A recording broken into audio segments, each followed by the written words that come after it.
Recent షార్ట్లో చూపించాం కదా, మా తమ్ముడి కోసం చెప్పి మా మమ్మీ చికెన్ పచ్చడి అప్పాలు అవన్నీ పార్సల్ చేసిందని చెప్పి.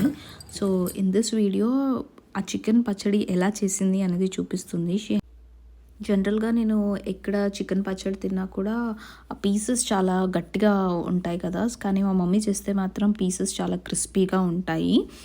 సో ఫస్ట్ మనకు కావాల్సింది ఆల్మోస్ట్ 1 kg బోన్లెస్ చికెన్. ఈ చికెన్ని బాగా వాష్ చేసి క్లీన్ చేసి ఇలా వాటర్ మొత్తం ఇంకిపోయే వరకు ప్యాన్లో దాన్ని ఫ్రై చేసుకోవాలి.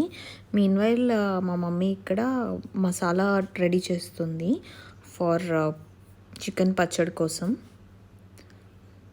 సో నేను మీకు ఈ మసాలా డీటెయిల్స్ ఇవన్నీ డిస్క్రిప్షన్లో పెడతాను. సో ఏదేది ఎంతెంత అమౌంట్ తీసుకోవాలి అని చెప్పి. సో వన్స్ ఈ మసాలాలన్నీ ప్యాన్లో రోస్ట్ చేసుకున్న తర్వాత అవి కొంచెం చల్లారిపోవాలి. ఇక్కడ మన చికెన్ కూడా మొత్తం వాటర్ అన్నీ చూస్తున్నారు కదా, బయటకు వచ్చేస్తుంది. సో ఆ వాటర్ అన్నీ బయటకు వచ్చి ఆ వాటర్ కూడా మొత్తం ఆవిరైపోయే వరకు వెయిట్ చేయాలి. ఇన్ ద మీన్ టైమ్ ఈ మసాలా గ్రైండ్ చేసుకున్న వాటర్ లేకుండా మొత్తం ఎగిరిపోయింది, నీళ్ళు మొత్తం ఎగిరిపోయింది. ఒక్క చుక్క కూడా వాటర్ లేదు, అయిపోవాలి మొత్తం అయిపోవాలి నీళ్ళని. సో ఇట్స్ డన్ అనమాట. అండ్ ఆయిల్ కూడా పడుతుంది. ఆయిల్ కూడా ఒక 1.5 కప్.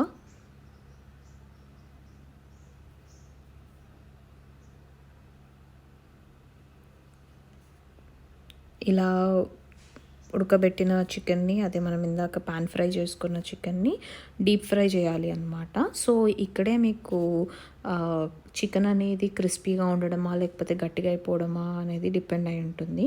ఫ్రై అనేది చాలా బాగా చేసుకోవాలి. సో మీకు చూస్తుంటే ఆ కలర్ కొంచెం అట్లా గోల్డెన్ బ్రౌన్ వచ్చే వరకు చేసుకున్నారనుకోండి, సో మీకు చికెన్ అనేది క్రిస్పీగా ఉంటుంది.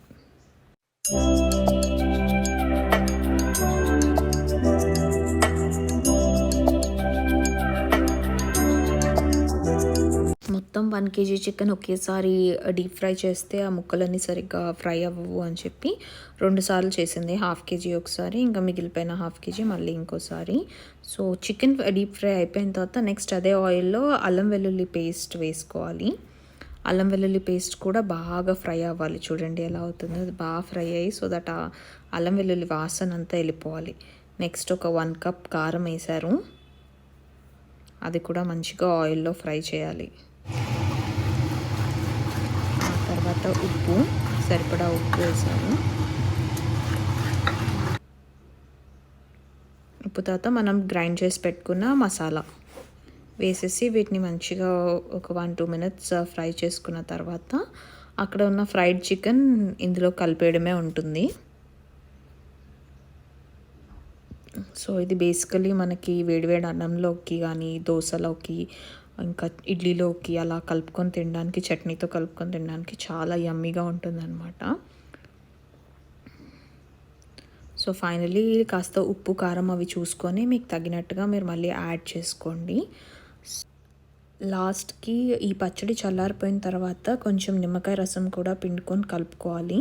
దానివల్ల ఒక మంచి ట్యాంగీ టేస్ట్ వస్తుంది.